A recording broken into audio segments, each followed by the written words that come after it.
حدیث شریف میں مضمون ہے قرض نہ لو، زندگی راحت سے گزرے گی، گناہ نہ کرو، موت آسانی سے آئے گی۔ اب دیکھیں شریعت پر چلنے میں دنیا بھی بن جاتی ہے، دین بھی بن جاتا ہے۔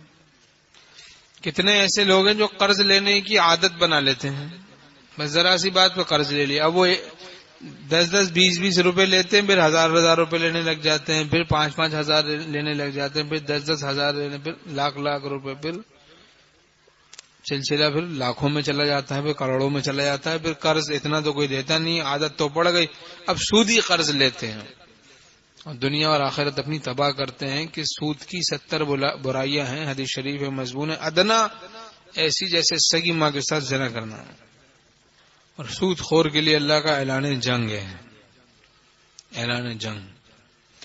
یمحق اللہ الربا ویربی الصدقات، اللہ سود کو مٹاتا ہے، صدقے کو بڑھاتا ہے۔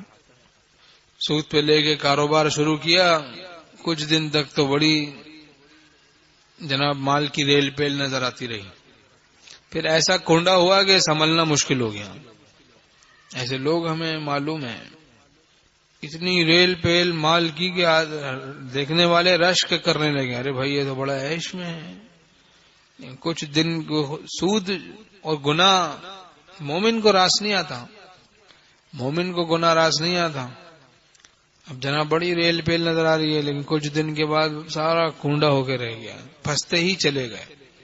خالق کا اعلان جنگ ہے، بڑی طاقت سے ٹکر لینے والا اگر احمق نہیں تو اور کیا ہے۔